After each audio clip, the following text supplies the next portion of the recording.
Speaker. The Right Honourable Winston Peters. No, this is not for you, Jerry. These are tins. T-I-N-S. There is no surplus. Any fool can see that. And what we had today was a willful, wanton, weak, wobbly, woeful minister with a willful, wanton, weak, wobbly, woeful budget, and they're going to lose the next election big time. The most worried people watching me right now are those good, hard-working, loyal National Party voters that know this won't cut it. Because out there in their homeland and in the provinces and the region, there is nothing for them at all. Here was the claim by Mr Joyce, 200,000 more jobs in the last 3 years. And to get on that list, you just have to work 1 hour a week.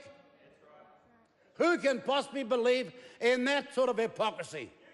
Then they talked about their growth rate.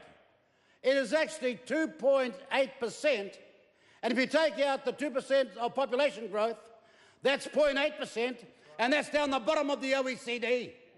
You cannot believe these people. And I know those national supporters out there who remember the likes of Holyoake and Holland and all those other people when they were a worthy party, know that these people, and the polls show it, are just a bunch of useless, hopeless, lazy, idle, in the main old, used-by date, well-gone members of Parliament. And they have they've got something to do with tins. They've got a tin ear. They don't listen. They don't care. And this budget showed it. Mr Speaker, budgets are meant to be about philosophy. They're meant to be what demarcates our party against all the others.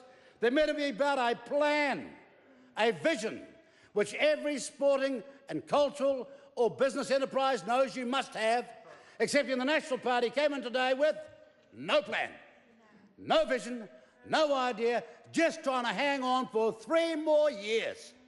So Jerry doesn't have to do any work. So there's some that go back to their tawdry, hopeless former life when they never had a real job in the first place. They don't know what it's like to make a lot of money in business at all. They came here because they're political and business failures. Well, don't laugh at me, I do. I got a record of making some serious money when I had a practice in a law firm. More than anybody over there made. And I can prove that with the greatest of ease. But I gave up that life for the people and cause of this country, and I've never regretted it. Never regretted it. Mr Speaker, did you like the way he reeled out billions and billions and billions of dollars all over 4 years? He never gave a comparison against 2008. He never gave a comparison against what they do in Australia, Canada, Scandinavia and all the first world countries. No, he thought he could confuse people with big figures, and then the cacophony of clowns got up, and what they do? They clapped him. Unbelievable. I have never seen so many sheep going to the slaughter clapping their way to it. Not one Judas goat, about 25 of them, all on the back bench, and they won't be here after the next election. They believe, and they said it again today, they believe in globalisation. They believe in mass immigration. UK target of 65 million people, UK target, net 100,000. New Zealand today, 4.7 million. Our target, 72,000 as we speak. All cramming into Auckland, spilling over, and every social service is under massive stress with a housing crisis which says today to a young student at university, when you leave, it's going to be 3 times as hard as your parents to get a house. That's the legacy of this party. Oh, they're not smiling now, are they? Oh, no. I can tell you at home they're all looking down at their notes. They're all fascinated by their correspondence. Some of them are reading the budget again, trying to make head or tail of it, because they can see it might have been the longest suicide note in history for them. That's what's going on here. Let me tell you how bad these globalists are, because, you know, they don't pay attention to the rest of the world, whether it be Brexit, whether it be the United States, whether it be Australia. But the Chinese government recently is changing regulations to put capital gains tax on properties held overseas. And guess what? Just the other day, Chinese investors rushing to buy land in New Zealand. Two examples.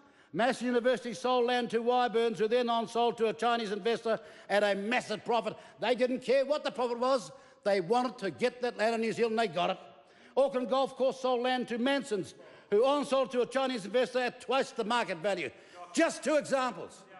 And we sold more land offshore last year, 5 times more than the previous year. These people are land agents for a foreign culture and for foreign economies.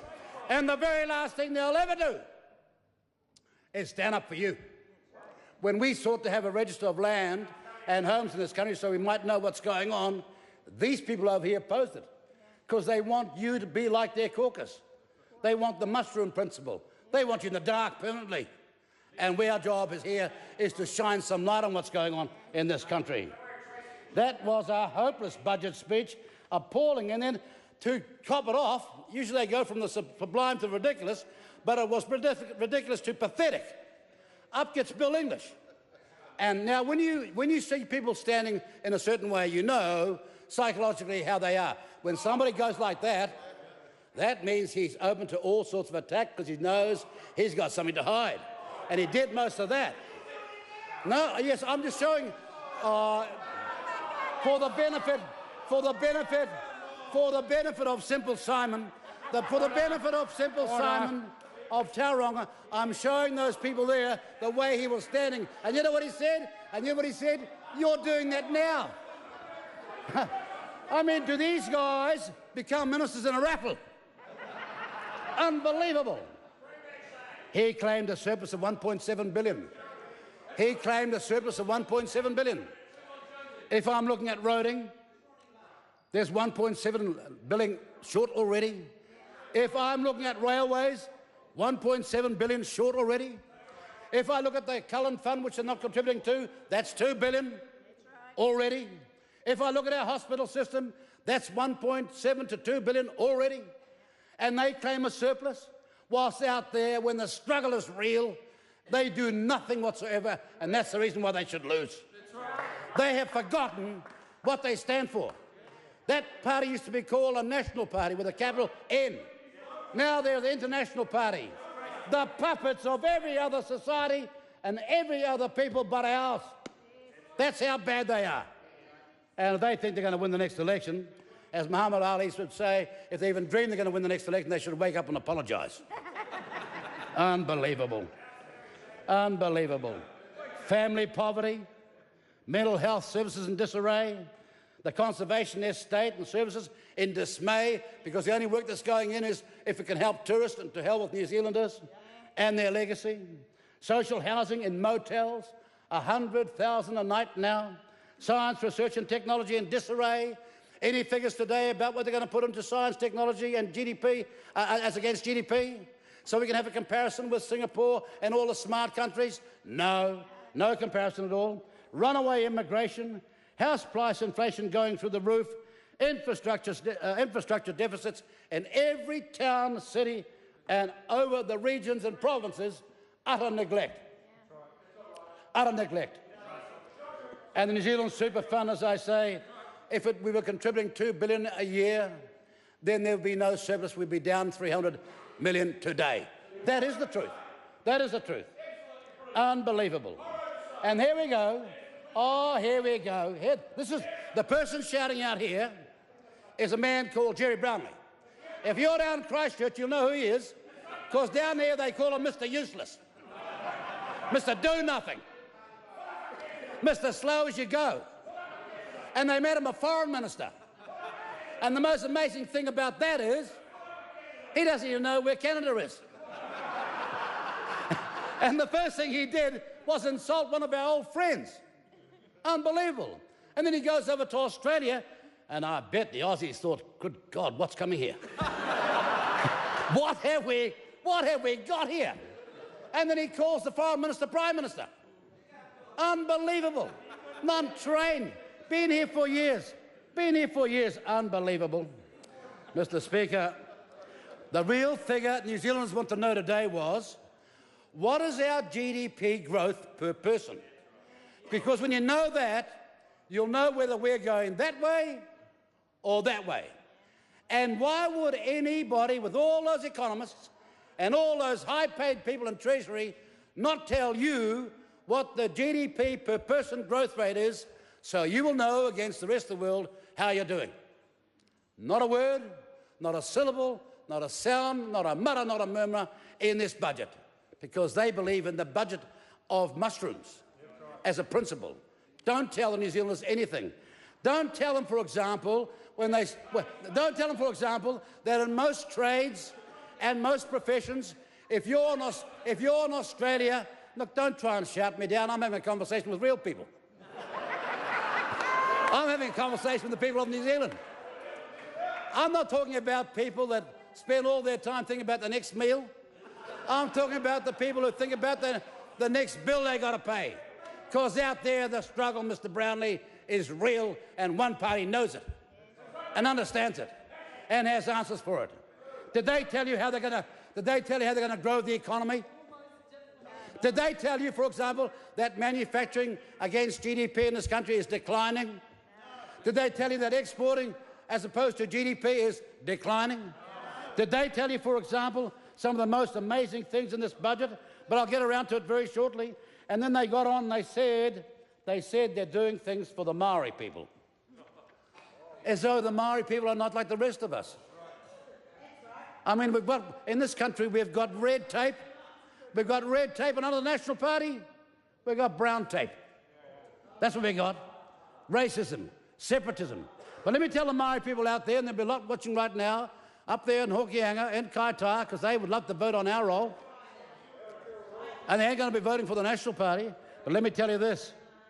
After all the work that they said they have given and money they've given to the Maori Housing Network, 14.4 million in 2015 and 16, and 17.6 million in 16-17, and more in this budget, I want to ask those two members from the Maori Party here, who are here for the next 3 months, how many houses have they built? See what Marama Fox says? Opens her mouth, lets the wind blow her tongue around. But the answer out there in Maridom, if you are concerned about this, is they've built 11. 11 houses. That's at $2.8 million a house. And they aren't in Paradise Drive or Remuera. No, they're around the country. And they've consented 63 houses. That is, they've given them a consent. Now, let me ask you, can you live in a consent? How many people do you know living in consents? This is a sham. Separatism, racism, and in this campaign, the people of this country and in Maoridom, the followers will be legion, because the mass majority of Maori do not want your policies. The mass majority of Maori want a safe, affordable house. They want a decent health system should they fall ill. They want an education system to give their children an escalator for progress in life. And they want first world wages and first world jobs. Those four things are what Maoridom want. And come to think of it, that's what everyone wants. All around the world and in this country. And one party alone understands that. And that's why the Maori be lining up in their tens and tens of thousands in this campaign to back a party called New Zealand First. But of course, see, we're not separatist. We don't look at our race. We're not gender biased. We don't look at people's religion. We take on people because they've got a thing called talent. And it starts at the top. Speaker, let me just say, Mr. Joyce got up and he said that all these people, 1.2 million, like he said, 1.3 million families, are going to be $26 better off. And you know that famous line from the Shawshank Redemption, the movie? The colossal, I can't say the next word, but the colossal so-and-so even managed to sound magnanimous. $26. Now, ladies and gentlemen, In 2006, 7 and 8, we gave the minimum wage people $3 extra. We took it from $9 to $12 in 3 years flat. Multiply that by 40. How many extra dollars is that a week? Even Jerry should be able to work that out. Even Jerry should work that out. That's $26. We gave them over $120 if they're working Saturday as well, much more than that per week. And we did that 10 years ago. And you give us a chance, we'll do it again. But we'll make sure business, because of sound tax policy, is able to pay for it. That's the difference. You know, Mr. Joyce claimed that he talked about economic growth. He said, the economy today, and I'm glad he said it, he said, the economy today is 14% larger than it was 5 years ago. We've looked behind the figures, take out inflation, then that means it's 9% growth in 5 years. That means 1.8% per year. Now take out the population growth of 2%, and we're not even going at 1% per year. And now more and more economists are beginning to understand that. But, you know, we've got people like somebody in the Herald today, he wrote, and you know the clown who wrote this, he said, the government was swimming in money. Tell that to the people in mental health institutions who are looking for a home, who are looking for a job, a decent job. Some of them got 3 jobs, who want to get rid of secondary tax and have a decent life. But here's the real rub for the benefit of the Maori Party, and it's this. Only yesterday, no, I saw you get up and clap, but only yesterday the overseas merchandise trade stats came out, and they revealed the stunning success of National's much vaunted, tiringly boastful export agenda. Guess what's happened? In the 12 months to April this year, the New Zealand merchandise exports grew by a staggering, listen to this, 0.2%. Multiply that by 10. That's 2% growth for a decade. And they get up here and say they've got a plan. They're a joke. Underneath the hype and misinformation, it's a fake budget that delivers nothing meaningful for ordinary New Zealanders and nothing to make our economy go faster. And it doesn't tell New Zealanders how they compare with the rest of the country. Ladies and gentlemen, there's an election on the 27th of September. 23rd of September. No, sorry, 23rd of September.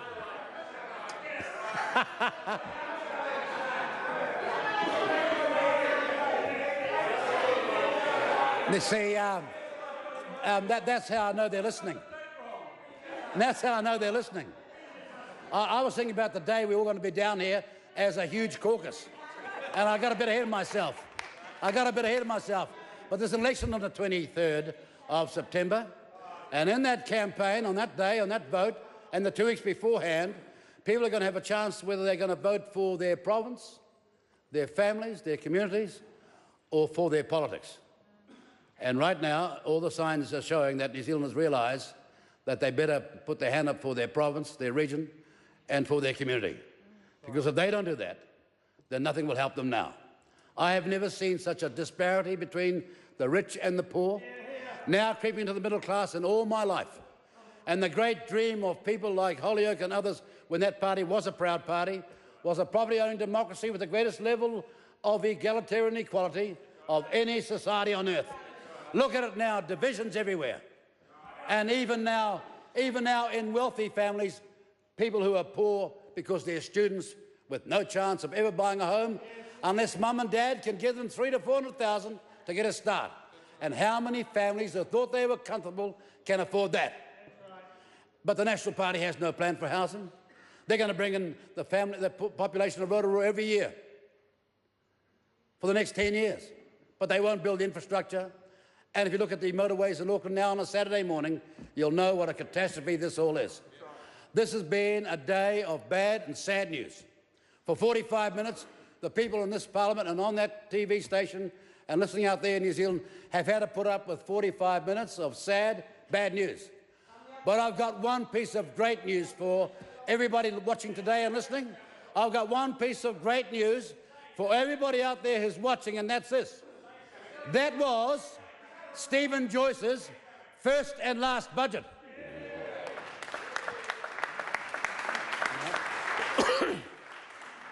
Speaker. The Honourable Te Urara Flavel. Mr. Speaker, kia ora tātou katoa.